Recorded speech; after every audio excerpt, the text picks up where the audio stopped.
No. Okay.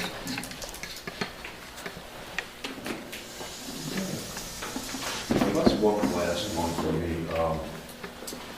You say like this open space here is an access for the neighborhood. So Correct. everybody can come in. But the idea is that they would walk to that? Correct.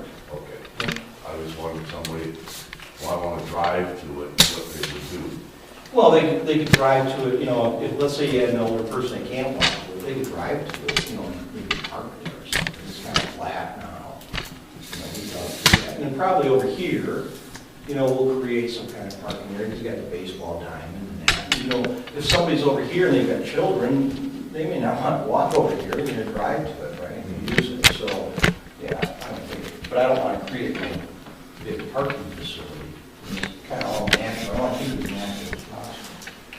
I have a tremendous amount of picnic tables and benches in this pavilion that are being stored.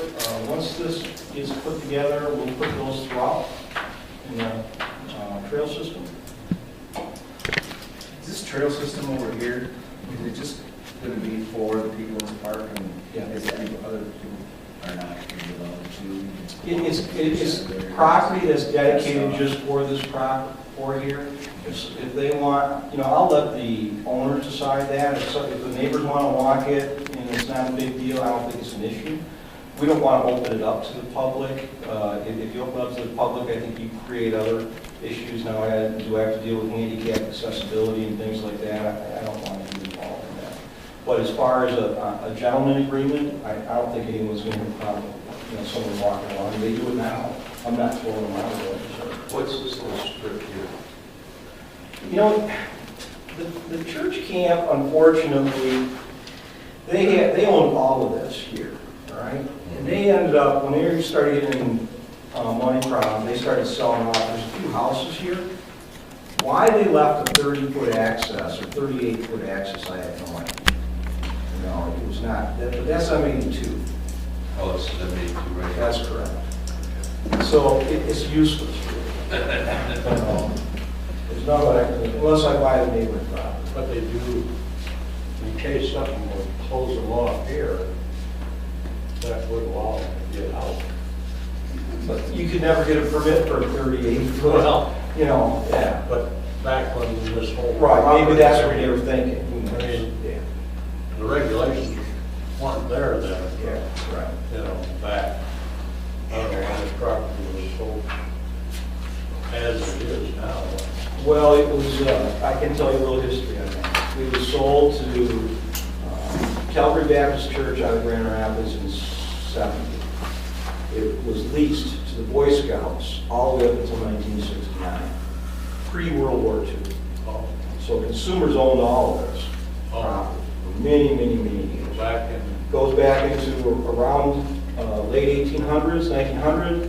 There was a real estate company that you could look in the records all around here was all bought by this one real estate company. It was a dummy company that was representing the utility companies. And it was consumers, or I don't know what it was called then, but that was what had the deeds to all this stuff right around late 1890s, 1900, and then the dam was built. And they bought all the land. And so they've owned it all the way up to 1969, and then sold it to the church camp.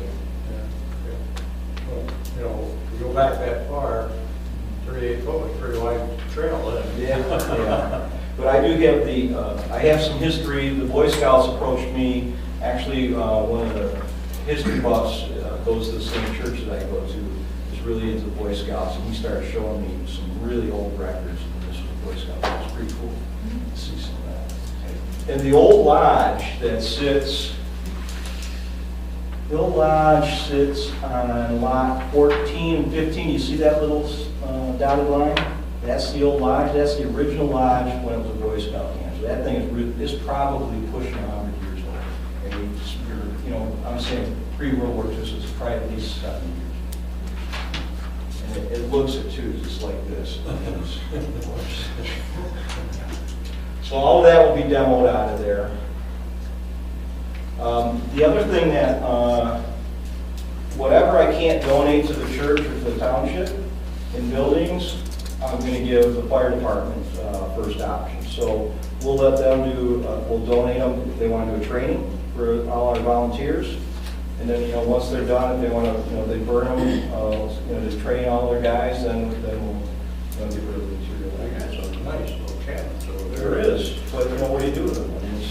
Well, if I had 10 acres of hunting ground, I'd love to have one moved to my property. Yeah, there's a couple nice. Well, there's a couple beautiful duplex units that were for the kids. They're really nice, updated. So, we're gonna try and donate.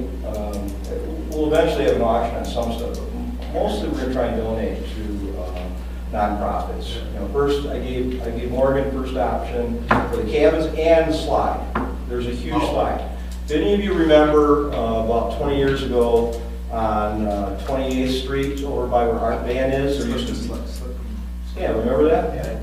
We have that slide on the street, Oh, okay. the whole thing. I remember that. So he's looking into it to, if we donate it, it goes in a campground or somewhere. I'm sure you guys are probably gonna think, oh my gosh, what's the liability there? That's up to Morgan to decide, and hit that board. But I'm willing to donate it. We're not gonna sell it. We're gonna donate it all. It's pretty cool. It's got multiple pieces. It's a huge amount. Right now, just the straight portion is on the bank going into the water. But in the back here, we've got all the curved parts, that swirl around. So it's all just bolted together, and all fiberglass. So, Maybe I could get it put on the hill for my house down. oh, it'd be awesome. Yeah. So that's in the works. Once we get approvals to start construction, all that stuff will either get donated through here, the church. There's another church camp over by Cedar Springs that heard about this, and so they contacted me too. And the Boy Scouts wants some nostalgia stuff. So we'll get donation. I got one question on the road maintenance, the inner part, not the Cut Lake Road, but the others. Right. Now, is that gonna be through an association or? Yeah, good questions. There's gonna be multiple things that, the road is one. Pettit Lake Road is a public road, so that's maintained by the county, right? The interior roads are private roads. In the language of a typical site condo doc, there will be a maintenance agreement and an estimate of what it's gonna cost to maintain that road, snow removal and maintenance. So there will be a quarterly or biannually fee for every unit that goes into a kitty to maintain your common elements. One is the road, right? Your trail system. Whatever you do with your open space, there's going to be a cost associated to maybe mowing once in a while. There's a cost associated to the boat ramp, maintenance and whatever, okay? So all that will be factored into your part of a fee once you buy into this project. Then there is going to be a separate fee for certain other limited common elements. As an example, units 1 through 37 have a sewer system. That's highly regulated by the state of Michigan. So you have to hire an outside company that monitors, it's very regulated by the MEDQ, and I think it's in the local health department, which is District 10 Health. So with the two of them, they have a certain language that you have to adhere to, which would be incorporated into that site condo doc. And whatever that fee is for that would be only imposed on the unit side. So they'll have a different fee structure for their association dues versus these sites over here. Are you going to allow individual docks, or is everybody going to be used? No, individual docks, the community docks were for the off-water properties. Okay. And so they would have individual docks, adhere to your ordinances, as far as what they can and can't do. I think I'm not going to allow them to have, like a couple of these lots are really big. Like here's 215 feet of frontage. Here's 250 feet of frontage. In Croton, you can have 2 docks plus an additional dock every 50 feet. Is that correct? No. I don't think I want to see 5 docks on there. So I'll probably have language built in there